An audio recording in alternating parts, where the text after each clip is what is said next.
Everyone. तो आज की वीडियो में हम पढ़ने वाले हैं बीए 6 सेमेस्टर इंग्लिश लिटरेचर का पेपर फर्स्ट, जिसका टाइटल है Indian and new literature in English. इसकी यूनिट 7 चल रही है हमारी, जो है फिक्शन, जिसका टॉपिक है थिंग्स फॉल अपार्ट। ठीक है, ये चिनुआ अचेबा के द्वारा लिखा गया है, यानी राइटर कौन है इसके? चिनुआ अचेबा। क्लास स्टार्ट करने से पहले मैं आपको कुछ पॉइंट बता देती हूँ, जो मैं हर वीडियो में बताती हूँ, कि अपने सिलेबस को अपनी यूनिवर्सिटी की ऑफिशियल वेबसाइट से ज़रूर चेक कर लें, क्योंकि यूपी स्टेट की सभी यूनिवर्सिटी का इस बार सिलेबस सेम नहीं है।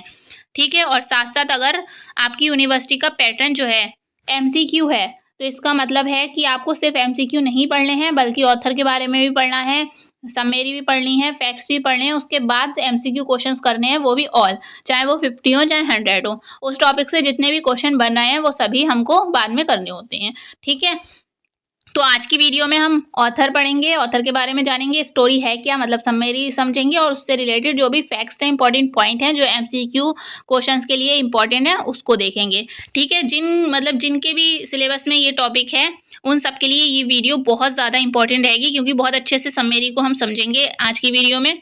ठीक है, और साथ साथ में ये सिलेबस देख सकते हैं आप, ये सारा सिलेबस है बीए 6 सेमेस्टर का, जिसमें हमारा चल रहा है यूनिट 7 फिक्शन। बाकी यूनिट मैं पहले ही करवा चुकी हूँ, पूरी प्लेलिस्ट बना दी है, एमसीक्यू क्वेश्चंस की अलग और समरी वाली अलग। तो उसका लिंक आपको प्लेलिस्ट का डिस्क्रिप्शन में मिल जाएगा, तो वहाँ से आप ज़रूर देख लें वीडियो के डिस्क्रिप्शन में, या फिर चैनल के प्लेलिस्ट वाले सेशन में भी जाके आप सारी वीडियो, सारी क्लासेस अटेंड कर सकते हैं। ठीक है, तो हमारा यूनिट 7 है फिक्शन, जिसमें हमारा थिंग्स फॉल अपार्ट है चिनुआ अचेबे का, जिसमें हम पढ़ेंगे पहले राइटर जो है हमारे, ऑथर जो हैं चिनुआ अचेबा। ठीक है, तो इनके बारे में क्वेश्चन आ जाता है, जैसे कि एमसीक्यू क्वेश्चन में इस टाइप से क्वेश्चन आते हैं, डेट ऑफ बर्थ आ जाती है, कि इन्होंने किस कॉलेज से डिग्री हासिल की, इस टाइप से क्वेश्चंस आ जाते हैं। इनका फुल नेम आ जाएगा, है ना। तो एमसीक्यू के लिए ऑथर के बारे में भी पढ़ना बहुत ज़रूरी होता है। तो फर्स्ट है इसमें पॉइंट वाइज लिखा है, ताकि आपको अच्छे से समझ में आ जाए। तो फर्स्ट पॉइंट है इसमें, इनका फुल नेम क्या है? तो इनका फुल नेम है अल्बर्ट चिनुआ लेमुंगा अचेबा। शायद मैं इसको गलत प्रोनाउंस करती हूँ, पर ये मतलब थोड़ा हार्ड नेम है, मतलब पढ़ने में थोड़ा अजीब सा है। चिनुआ लेमुंगा अचेबा। ठीक है, इनका शॉर्ट नेम है, चिनुआ अचेबा कहते हैं इन्हें। ठीक है, नेक्स्ट है इसमें इनका डेट ऑफ बर्थ, इनका जन्म कब हुआ था, बॉर्न कब हुए थे? 16 नवंबर 1930। ओजीडी ब्रिटिश नाइजीरिया में इनका जन्म हुआ था। कहाँ हुआ था? नाइजीरिया में। ओजीडी ब्रिटिश नाइजीरिया में इनका बर्थ हुआ था। कब हुआ था?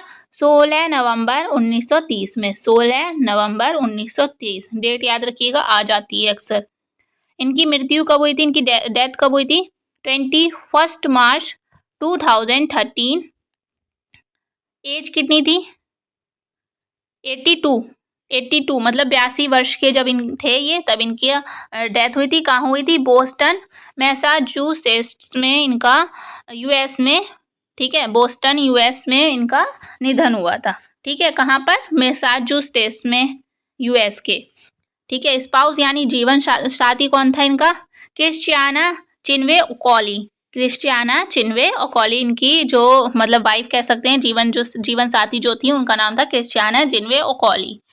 ही वाज अ नाइजेरियन नॉवेलिस्ट। ये मतलब नाइजीरिया के नॉवेलिस्ट यानी उपन्यासकार थे, पोइट यानी कवि थे, एंड क्रिटिक यानी आलोचक थे। हु इज रिगार्डेड माने जाते थे as the dominated figure of modern African literature. वो जो है उनको माना जाता था, आधुनिक अफ्रीका का प्रमुख व्यक्ति माना जाता है। ठीक है, आधुनिक मॉडर्न जो अफ्रीका है उसका प्रमुख व्यक्ति माना जाता है लिटरेचर में। नेक्स्ट पॉइंट है इसमें, he is often referred to as the father of African literature. इनको कभी कभी अफ्रीकन लिटरेचर का, साहित्य का, अफ्रीका के साहित्य का पिता भी माना जाता है। ठीक है, अक्सर, ऑफ्टन यानी अक्सर।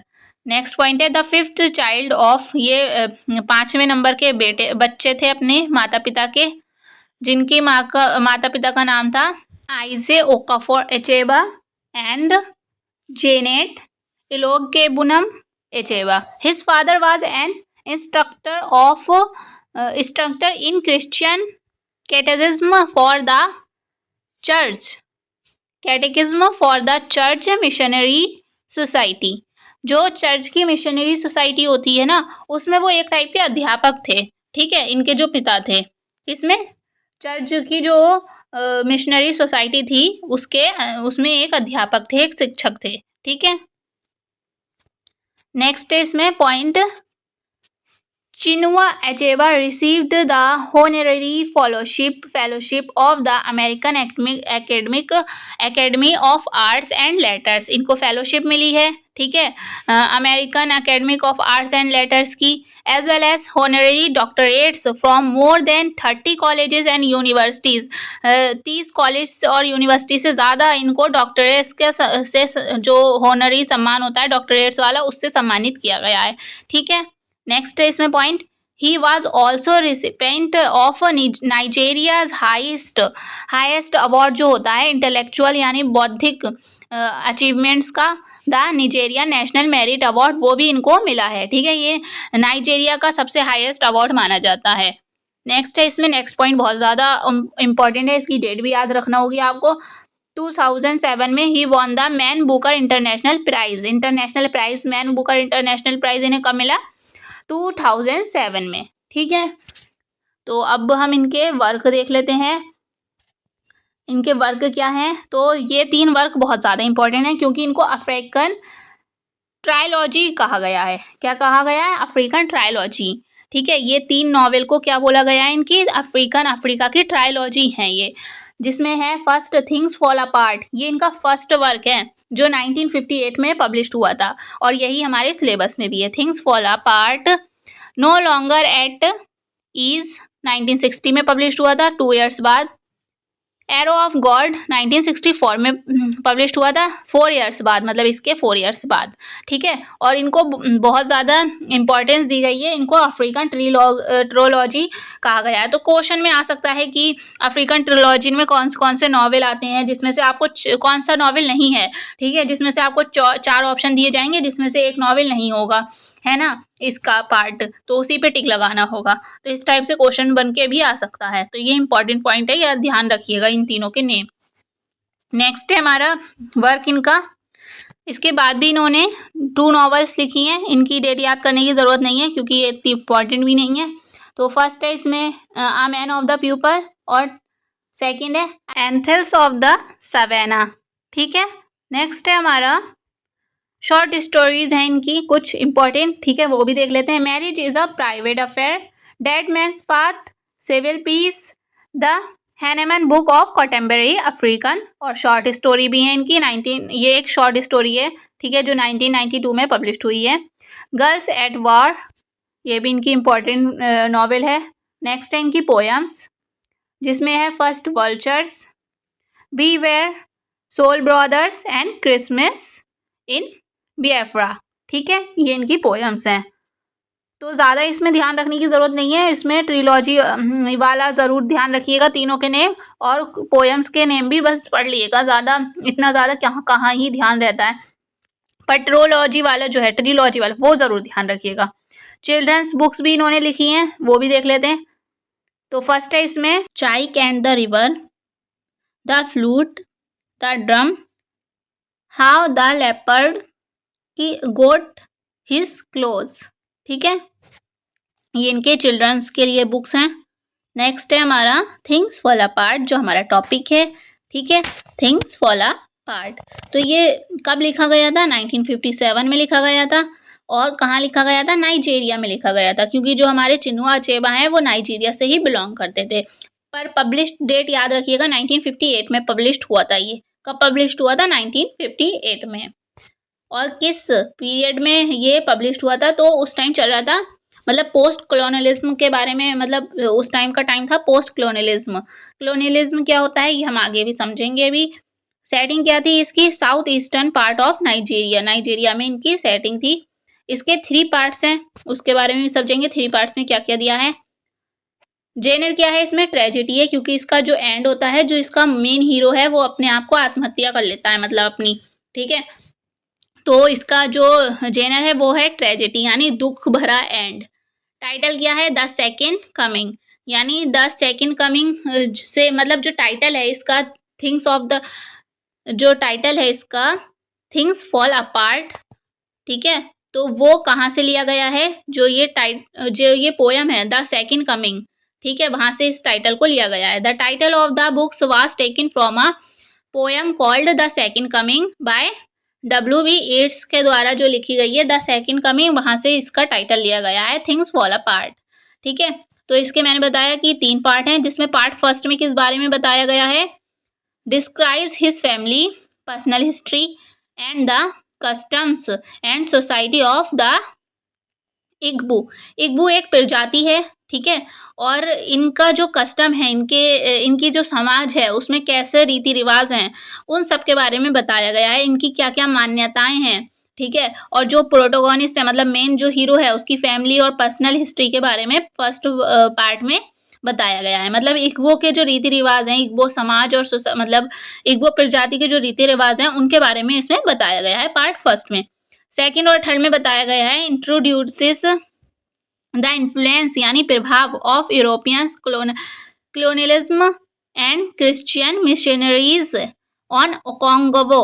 ओकोंगवो कौन है? ओकोंगवो ये हमारा मेन प्रोटोगोनिस्ट, मेन हीरो है, और उसकी फैमिली पर, his family and the wider Igbo community. Igbo community यानी इग्बो जो समुदाय है उस पर जो कलोनियलिज्म है, ठीक है, उसका और मिशनरीज का क्या प्रभाव पड़ा। मिशनरीज क्या होते हैं, इसको मैं अभी समझा देती हूँ। मिशनरीज वो लोग होते हैं, एक ग्रुप होता है, ठीक है, क्रिश्चियनिटी से ये लोग बिलोंग करते हैं, और ये जगह जगह समाजों में जाते हैं, समुदायों में जाते हैं, और अपने धर्म क्रिश्चियनिटी को फैलाते हैं, ठीक है, वो होते हैं मिशनरीज, अपने धर्म को फैलाते हैं।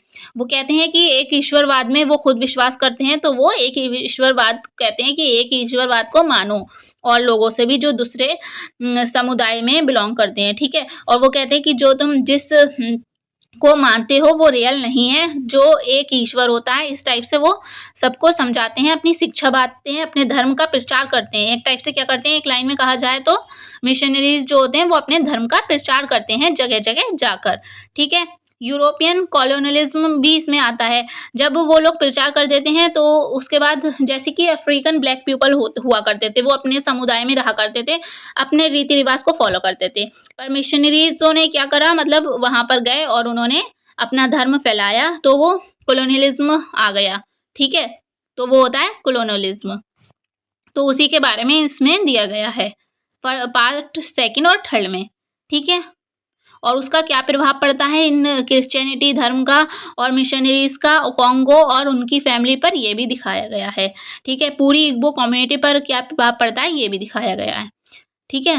तो ये पोयम लिखने की, मतलब ये जो नॉवेल है, पोयम नहीं नॉवेल, इसको लिखने का इनको इंस्पिरेशन कहाँ मिला था, इनको कैसे ये सुझाव आया कि ये नॉवेल लिखी जाए। तो मिस्टर जॉनसन एक नॉवेल है बाय जॉयस कैरी के द्वारा लिखी गई है। Joyce Cary's mister Johnson appear to have negatively impacted and promoted HAB to respond to the based Europeans colonial portrayal of Africa and Africans that initially written response was things fall apart। जो Joyce carry हैं, उन्होंने अपनी novel mister Johnson में Africa और Africa के लोगों के बारे में कुछ गलत बोल दिया था, लिख दिया था, जिसके रिस्पॉन्स में, जिसके रिप्लाई में इन्होंने थिंग्स फॉल अपार्ट लिखी है, ठीक है, चिनोवा एचेबा ने। तो ये किससे इंस्पिरेशन मिली थी इनको लिखने की? मिस्टर जॉनसन जो नॉवेल है किसकी? जॉयस कैरी की। ये बहुत ज़्यादा इंपॉर्टेंट पॉइंट है, आ सकता है क्वेश्चंस में, ठीक है। अब देख लेते हैं, नेक्स्ट है हमारा करेक्टर्स। करेक्टर्स वैसे तो हम देख लेंगे, पर अभी आपको समझ में नहीं आएंगे, जब हम इसकी स्टोरी पढ़ेंगे तब आपको अच्छे से समझ में आएंगे कि किस करेक्टर का क्या रोल है। तो इनमें करेक्टर तो नहीं है, ये 3 विलेज यूज हुए हैं, जिसमें फर्स्ट है इमोफिया, सेकंड है मेबाइनो, थर्ड है मेबंटा, ठीक है। शायद मैं इसको प्रोनाउंस ठीक से नहीं कर पा रही हूँ, पर ये उमोफिया, मेबाइनो, मेबंटा, ठीक है, ये 3 विलेज हैं जिनको दिखाया गया है इस नॉवेल में। और साथ साथ अब करेक्टर्स देख लेते हैं। फर्स्ट है हमारा करेक्टर ओकोंकवो। ओकोंकवो जो है मेन करेक्टर है इस नॉवेल का, मतलब प्रोटोगोनिस्ट है इस नॉवेल के। Has 3 wives and 10 total children, इनके 3 वाइफ्स थी, टोटल 10 चिल्ड्रन थे and becomes a leader of his clan, अपने समुदाय के, ठीक है, अपनी बस्ती के ये कौन थे, लीडर बने थे, लीडर ऑफ उमोफिया, उमोफिया के लीडर थे। बिहेव्स रश, मतलब इनका जो बिहेवियर था वो बहुत खड़ूस रश टाइप का था, क्योंकि ये मानते थे कि मर्दानगी जो है ना वो इस टाइप से ही झलकती है, इसलिए वो अपनी बच्चों को और अपनी पत्नी को भी मारा करते थे। उन्हें लगता था कि ताकतवर, अपनी ताकत दिखाना है, अपनी मर्दानगी दिखाने के लिए अपने बच्चों को और औरतों को मारा जाता है, ठीक है। ब्रिंग्स ग्रेट ट्रबल यानी मुसीबत एंड सोरो अपन हिमसेल्फ एंड हिज फैमिली, और उसके बाद इन्होंने इन्हीं के वजह से इनकी फैमिली और खुद पर इनके मुसीबत आ गई थी, ठीक है, और बहुत दुख आ गया था। नेक्स्ट है हमारा यूनोका कौन है, ओकोंगोस फादर, ये ओकोंकवो के पिता हैं। स्पेंड थ्रिफ्ट, ये जो हैं ये बहुत ज़्यादा खर्चीला, मतलब खर्चीला व्यक्ति होता है, बहुत ज़्यादा फिजूल खर्ची करते थे, हमेशा कर्ज में डूबे रहते थे और फिजिकली भी ये स्ट्रांग नहीं थे। तो अक्सर ऐसा लगता था कोंगोबा को, मतलब इसके बेटे को ऐसा लगता था कि मेरे पिता बहुत कायर हैं और यूजलेस हैं और हमेशा फालतू की खर्चीला करते रहते हैं, और साथ साथ ये कैसे थे, फिजिकली वीक थे ना, तो ये इस वजह से अपने पिता को पसंद नहीं करता था ओकोंग को वो, ठीक है, क्योंकि ये फिजिकली वीक थे और साथ साथ ये फिजूल खर्ची भी बहुत करते थे।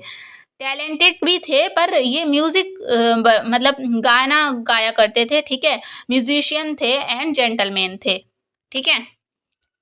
नेक्स्ट है नवॉय। नवॉय कौन है, ओकोंगोस ओल्डेस्ट सन, ओकोंगोस का बड़ा बेटा है। कन्वर्स टू क्रिश्चियनिटी, नॉवेल के एंड तक आते आते ये क्रिश्चियनिटी में मतलब इन्होंने ईसाई धर्म को अपना लिया था नवॉय ने, ठीक है। जो नवॉय है ना वो बहुत सिंपल लड़का था, मतलब ओकोंकवो की तरह स्ट्रांग नहीं था, ठीक है, फिजिकली ज़्यादा स्ट्रांग नहीं था वो, इसलिए ओकोंकवो को ऐसा लगता रहता था कि ये मेरा बेटा जो है मेरे पिता पर ना चला जाए, ठीक है। और आप तो जानते हैं ओकोंकवो अपने पिता को बहुत बिल्कुल पसंद नहीं करता था, है ना, तो हमेशा ओकोंकवो को ऐसा लगता रहता था कि मेरा बेटा भी मेरे पिता की तरह ना बन जाए, ज़्यादा खर्चीला, फालतू खर्चीला वाला और फिजिकली वीक, ठीक है। नेक्स्ट है इसमें Ikemefuna a boy given the Okonkwo by a neighbouring village, ये एक लड़का है एकेमेफुना जो ओकोंकवो को दिया जाता है पड़ोसी गांव से, ठीक है। इसके पीछे भी एक कहानी है। एकेमेफुना is a boy from the मेवाइनो tribe, मेवाइनो जो विलेज है, ठीक है, समुदाय जनजाति है, उनका बच्चा है ये जो है एकेमेफुना, ठीक है। His father murders the wife of an Umuofia man, अब ओकोंकवो जो है वो यूमोफिया विलेज से बिलोंग्स करता था, तो जो ये एकेमेफुना था इसके पिता ने क्या करा था, यूमोफिया का एक आदमी को मार दिया था, ठीक है। And in the resulting settlement of the matter को सुलझाने के लिए Ikemefuna is put into the care of Okonkwo, तो जब इसके पिता ने, मतलब मेवाइनो समुदाय ने जो है एक औरत को मार दिया था, है ना, उमोफिया की, तो उसके बदले जो उमोफिया वाले लोग हैं उन्होंने कहा कि खून तुमने किया है, उसके बदले मुझे तुम मतलब अगर तुम्हें मैटर सुलझाना है तो तुम लोगों को हमें कुछ देना पड़ेगा, तो इसके बदले इन्होंने एक लड़का दिया था, ठीक है, ये फिजिकली भी स्ट्रांग था, एकेमेफुना को दिया था, ठीक है, मतलब एकेमेफुना को ओकोंकवो को दिया था, ओकोंकवो इसका ध्यान रखता था।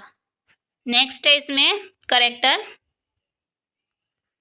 उज़ैटो, ओजिबियोफी उज़ैटो ध्यान रखिएगा, ज़्यादातर उज़ैडो नेम आएगा उसमें। ये एक ओल्ड मैन था, ठीक है, गांव का सबसे ज़्यादा ओल्ड मैन था, जिस वजह से सब लोग इसका रिस्पेक्ट करते थे। ये उमोफिया जो गांव है उसका ओल्ड मैन था, is one of the elder of Umuofia, ठीक है, मतलब बुजुर्ग इंसान था काफ़ी, और इनकी बातों को भी काफ़ी माना जाता था, सब लोग इनका सम्मान करते थे और सब लोग इनकी बातों को भी माने जाते थे, मतलब इनकी बातों को भी मानते थे, ठीक है। नेक्स्ट था ओबेराइक, ठीक है।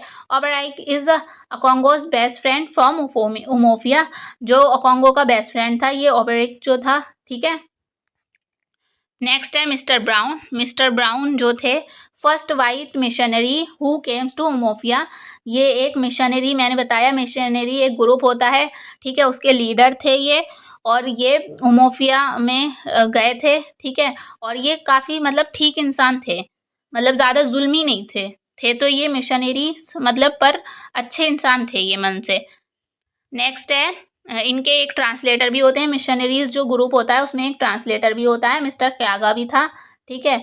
और जब ये लीडर थे मिशनरी के, ठीक है, उसके बाद ये रिटायर्ड हो गए, मतलब जो भी हुआ उसके बाद जो दूसरा लीडर आया वो बहुत ज़्यादा जुल्मी था, जो थे mister Smith, reverend James Smith कहा जाता है इनको, ठीक है। Is another English missionaries sent to Umuofia to replace mister Brown after he falls ill. Mister Brown के बाद मिस्टर ब्राउन की जगह पे जो मिस्टर स्मिथ आए थे, ठीक है, ये भी इंग्लिश मिशनरी ही थे। नेक्स्ट है एक्वेफी। एक्वेफी कौन था? अकोंगोज सेकंड वाइफ थी, ठीक है। एजेनमा भी है इसमें, जो only child of Okonkwo's second wife Ekwefi, Ekwefi की बेटी है ये, ठीक है। ओनली चाइल्ड ऑफ अकोंगोज और सेकंड वाइफ की एक बेटी थी एजेनमा, ठीक है। नेक्स्ट है हमारा यूचेंडो। यूचेंडो कौन था? Younger brother of Okonkwo's mother. Okonkwo है उनके मामा थे यूचेंडो, ठीक है। नेक्स्ट है, अभी आपके ये करेक्टर ज़्यादा अच्छे से नहीं समझ में आते होंगे, पर जब हम स्टोरी पढ़ेंगे तो क्लियर हो जाएगा बिल्कुल। द डिस्ट्रिक्ट कमिश्नर भी थे इसमें। Authority in the white colonial government in Nigeria, no respect for African customs and culture. जो अफ्रीका का, नाइजेरिया का जो कल्चर था, कस्टम था, ठीक है, उसका मतलब रीति रिवाज जो थे उसके ये बिल्कुल भी रिस्पेक्ट नहीं करता था, ठीक है, जो द डिस्ट्रिक्ट कमिश्नर था, ठीक है। तो अब हम इसकी समरी देख लेते हैं, वो अच्छे से समझ में आ जाएगी, तभी आपके करेक्टर समझ में आएंगी। पहले समरी देखते हैं, बाद में एमसीक्यू क्वेश्चंस करेंगे। ये कहानी नाइजेरिया के उमोफिया एक कस्बे की कहानी है, जिसका सरदार है ओकोंकवो। ओकोंकवो एक इज्जतदार पैसे वाला व्यक्ति है। उसको जो उसकी बस्ती है उमोफिया, उसमें सबसे ज़्यादा स्ट्रॉन्ग माना जाता है और इज्जत वाला और पैसे वाला माना जाता है। लोग ओकोंकवो की इसलिए भी इज्जत करते हैं क्योंकि उसने एक बार एमिलीजा, जिसको द कैट भी कहा जाता है, को धूल चटा दी थी और हरा दिया था, ठीक है। क्योंकि एमिलीजा बहुत ज़्यादा पावरफुल माना जाता था, पर उसने ओकोंकवो ने उसको तक हरा दिया था, इसलिए उसको ज़्यादा पावरफुल माना जाता है ओकोंकवो को, ठीक है। ओकोंकवो के पिता हैं यूनोको। यूनोको जो हैं ज़्यादा बहादुर नहीं हैं और डरपोक टाइप के और खर्चीले वाले व्यक्ति हैं, बहुत ज़्यादा फालतू खर्चा करते हैं और वो शराब में सब कुछ गवा देते हैं, सब कुछ खर्चा कर देते हैं, ठीक है। उनके ऊपर बहुत ज़्यादा कर्जा हो जाता है और इसकी बीवी बच्चे भूखे मरते हैं। और इसको जो कबीले वाले लोग हैं, ठीक है, वो अकबाला के कहकर बुलाते हैं। अकबाला कौन होता है? अकबाला बहुत डरपोक कायर इंसान होता है, जिसके पास कुछ भी नहीं होता है, ठीक है, कायर टाइप का इंसान होता है। इसी वजह से ओकोंकवो जो है अपने पिता को पसंद नहीं करता, वो अपने पिता से नफरत करता है और ओकोंकवो सोचता है कि अगर मैं भी अपने पिता जैसा कमज़ोर डरपोक कायर बन गया तो लोग भी मुझे अकबाला कहकर बुलाने लगेंगे। तो वो ये उसकी थिंकिंग ये है, जो ओकोंकवो है उसकी सोच ये है कि मर्द जो है वो तब स्ट्रांग बनता है जब वो अपने बीवी बच्चों को मारता है, उनको अब्यूज़ करता है, ठीक है, तो वो मर्द कहलाता है और वो स्ट्रांग होता है। तो वो अपने बीवी बच्चों को, ओकोंकवो जो है अपने बीवी बच्चों पर जुल्म करता है, उनके साथ मारपीट करता है, ठीक है। ओकोंकवो का एक बेटा भी, एक नहीं काफ़ी बच्चे हैं वैसे तो, पर एक बेटा जो है उसका वो बहुत सीधा साधा है, जिसका नेम है नौवे। ये 12 साल का एक बच्चा है और ये बहुत सिंपल सा सीधा साधा बच्चा है। तो ओकोंकवो को डर रहता है कि वो भी उसके पिता की तरह कायर ना बन जाए, ठीक है, क्योंकि वो सीधा साधा भोला भाला है। तो उसको हमेशा ये डर सताता रहता है कि ओकोंकवो को ये डर सताता रहता है कि ये भी मेरे पिता ओनोको के जैसा ना बन जाए। ओकोंकवो चाहता है कि उसका बेटा उसी की तरह बने। अब क्या होता है, अब एक बार क्या होता है कि यूमोफिया कबीले के पास एक कबीला है जिसका नेम है मबाइनो। मबाइनो के लोगों ने यूमोफिया कबीले की एक औरत को जान से मार दिया था, ठीक है। जो मबाइना कबीला था, मबाइना, उसके लोगों ने यूमोफिया के कबीले की एक औरत को जान से मार दिया। अब मबाइनो जो था, मबाइनो कबीला यूमोफिया कबीले से लड़ाई नहीं करना चाहता था, तो वो लोग लड़ाई को अवॉइड करने के लिए यूमोफिया कबीले को एक नौजवान लड़की देते हैं और एक 15 साल का लड़का भी देते हैं, जिसका नाम है आइकेमेफुना। ओकोंकवो जो है आइकेमेफुना को बहुत पसंद करता है, मतलब आइकेमेफुना ना वो एक ओकोंकवो की तरह लगता है, ठीक है, उसकी तरह फिजिकली स्ट्रांग है आइकेमेफुना। तो ओकोंकवो जो है उसकी फिजिकली स्ट्रांगनेस को देखकर वो उसे पसंद करने लगता है और उसको पालने की आइकेमे फुना को पालने की जिम्मेदारी वो खुद लेता है और वो उसे अपने बेटे की तरह पालता है, पोसता है और प्यार भी करता है। ठीक है, ओकोंकवू का बेटा नवोय भी आइकेमे फुना को पसंद करने लगता है और दोनों के बीच दोस्ती हो जाती है। वो आइकेमे फुना को अपने बड़े भाई की तरह समझने लगता है और जो आइकेमे फुना है वो ओकोंकवू को भी अपने पिता की तरह समझने लगता है और अपने पिता कहकर बुलाता है। ठीक है, और उसको यहाँ रहते हुए 3 साल हो जाते हैं और वो उनका फैमिली मेंबर की तरह रहने लगता है। ओकोंकवू के फैमिली में वो एक फैमिली मेंबर की तरह रहने लगता है, जैसे कि सच में वो उसका बेटा हो, वैसे ही ट्रीट करता है उसे ओकोंकवू। ठीक है, अब क्या होता है, अब एक गांव में एक ओल्ड मैन रहते थे। वहाँ पर गांव कबीले में वहाँ पर उनकी सब रिस्पेक्ट करते थे। ठीक है, और उनकी सारी बातें मानते थे क्योंकि वो एक बहुत ज़्यादा बुजुर्ग आदमी ओल्ड मैन थे और ज़्यादातर वो जो कहते थे वो ठीक सही होता था। ठीक है, तो अब वो जो हैं ओल्ड मैन, वो इज़ेटो जो है वो प्राइवेट में ओकोंकवू से कहता है कि ऐसा है कि ओरेकल ने मुझसे कहा है कि आइकेमे फुना है, जो बेटा है उसका, मतलब मुवोला जिसे वो पाल रहा था, उसको जान से मारना होगा। ओरेकल ने मुझसे कहा है कि आइकेमे फुना को जान से मारना होगा। ओरेकल कौन है? ओरेकल वहाँ मतलब उमोफिया जो कबीला है उसके गॉड माने जाते हैं, उनको गॉड माना जाता था। तो वो कहते हैं कि ओरेकल ने मुझसे कहा है कि आइकेमे फुना को जान से मारना होगा। तो वो कहते हैं कि तुम तो उसको अपना बेटा मानते हो, तुम उसके फादर हो, इसलिए तुम तो उसे अपने हाथों से मार नहीं सकते हो, तो तुम किसी और से उसको मरवा दो। ठीक है, और आइकेमे फुना को मारने की बात यहाँ पर इसलिए हो रही है क्योंकि एक बार मबाइना जो कबीला था, ठीक है, उसने उमोफिया की औरत को मारा था। तो अब बदला लेने का वक्त आ गया था, खून का बदला खून से। हम जो आइकेमे फुना है वो तो आपको पता है कि मबाइना का ही लड़का है, तो उन्होंने सोचा है कि अब खून का बदला खून से लेने का वक्त आ गया है। उन्होंने हमारी औरत को मारा था, हमारे कबीले की, और हम उनके कबीले के किसी लड़के को मार देंगे, तभी ये बदला पूरा होगा। ठीक है, तो अब ओकोंकवू आइकेमे फुना से झूठ बोलता है कि जिस कबीले से तुम आए हो मबाइनो, वहाँ तुम्हें वापस जाना पड़ेगा। ठीक है, तो वो निकलता है आइकेमे फुना अपने कबीले के लोगों के साथ, मतलब उमाफिया जो कबीला है उनके लोगों के साथ वो निकलता है अपने कबीले वापस जाने के लिए। तभी रास्ते में उमोफिया जो कबीले के लोग हैं उसके साथ वो उसी पर हमला कर देते हैं। तो उसके जो आइकेमे फुना है उसके तो कुछ समझ में आता नहीं है कि ये हो क्या रिया है मेरे साथ। तो वो भागते हुए अपने पिता के पास जाता है। किसके पास? ओकोंकवू के पास जाता है और वो उससे कहता है कि मुझे बचा लो। ठीक है, पर जो ओकोंकवू है वो अपने कबीले के लोगों के सामने हार नहीं मानना चाहता, मतलब वो कमज़ोर नहीं पड़ना चाहता। तो वो तलवार निकालता है ओकोंकवू अपनी, और आइकेमे फुना को मार देता है अपनी तलवार से। तो ये घटना को नौवे जो उसका बेटा है, सगा बेटा, वो देखता होता है और नवोय को ये सब देखकर बहुत ज़्यादा दुख होता है। वो अपने पिता से अब नफ़रत करने लगता है क्योंकि उसे ऐसा लगता है जैसे आइकेमे फुना से वो जो ओकोंकवू है वो इतना प्यार करता था उसका पिता, तो उसने आइकेमे फुना को मार दिया। तो हो सकता है कि आगे चलकर वो मुझे, मतलब यानी नवोय को भी मार दे, इसलिए वो अपने पिता से नफ़रत करने लगता है और थोड़ी दूरी बना के रहने लगता है। यहाँ पर जो ओकोंकवू है वो भी बहुत ज़्यादा परेशान रहने लगता है क्योंकि उसे भी इस बात का बुरा फील होता है, बहुत ज़्यादा दुख होता है आइकेमे फुना की मौत का, पर वो किसी को दिखा नहीं पाता है। ठीक है, तो वो अंदर ही रखता है उस दुख को, और क्योंकि वो आइकेमे फुना से बहुत प्यार करता था और वो अब बहुत ज़्यादा दुखी रहने लगता है जो ओकोंकवू होता है। ठीक है, उसके आइकेमे फुना की मौत के बाद तो वो डिप्रेशन में चला जाता है, ना ही ठीक से कुछ खा पाता है और ना ही पी पाता है। तो वो अब जो है अपने मन को हल्का करने के लिए अपने दोस्त ओबेरिका के पास जाता है उससे बात करने के लिए। ओबेरिका कहता है कि दोस्त, तुमने मासूम का खून बहाया है और जो गॉड भगवान है वो इसका बदला ज़रूर लेगा और तुम्हारे साथ भी कुछ ऐसा ही बहुत बुरा होगा।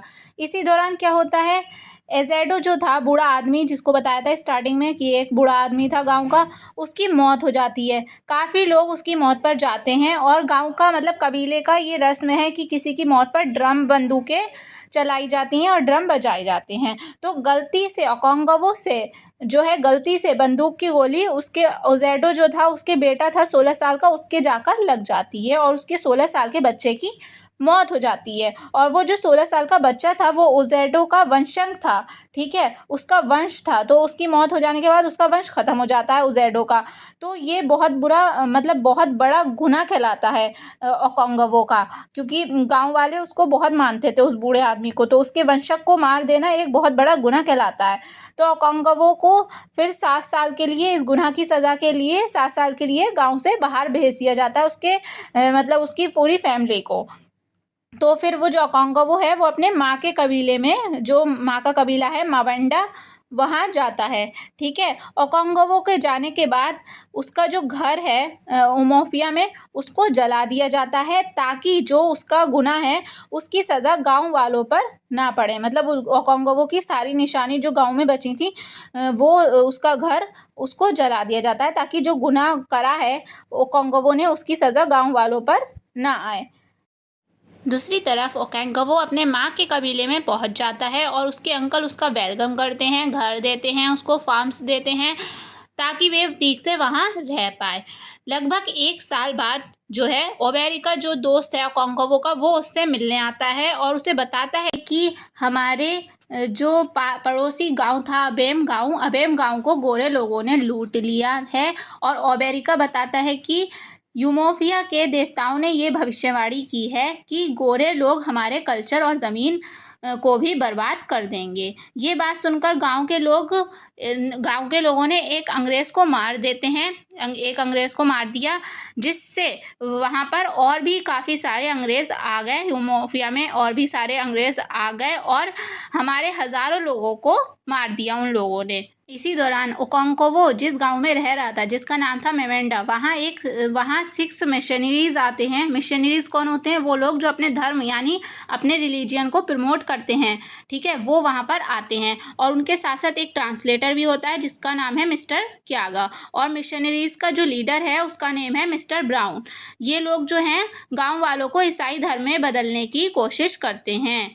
ये लोग गांव वालों को समझाते हैं कि जिस गॉड को तुम मान रहे हो ना, वो गॉड ठीक नहीं है, वो गलत है, हमें सिर्फ एक गॉड को मानना चाहिए। तो ये जो मिशनरीज़ हैं ये उस गांव में ईसाई धर्म को फैलाने का काम करते हैं, लेकिन गांव वालों को उनकी बातें समझ में नहीं आई। मिशनरीज़ के जो हेड थे उनका नेम था मिस्टर ब्राउन। ये अपने धर्म को फैलाने के लिए कोई ज़ोर ज़बरदस्ती नहीं करते थे। ये एक अच्छे इंसान और सुलझे हुए इंसान थे। ये बस लोगों को समझाते थे, उनके साथ ज़ोर ज़बरदस्ती नहीं करते थे, ना ही उन पर जुल्म करते थे, ठीक है। पर इनके बीमार होने के बाद जो मिशनरीज़ का जो नया हेड बना वो था मिस्टर जेम्स, और ये एक बहुत बड़ा जालिम इंसान था, ठीक है। मिस्टर ब्राउन तो अच्छे इंसान थे, पर ये जो आया था हेड बनकर मिशनरीज़ का, ये बहुत ज़्यादा जालिम था। मिस्टर जेम्स बहुत ज़्यादा जालिम था। ओकोंगवो को तो मिशनरीज़ की बातें बकवास लगती थीं, पर जो उसका बेटा था नवॉय, वो उनकी मिशनरीज़ की बातों में फंस गया और उसने ईसाई धर्म अपना लिया।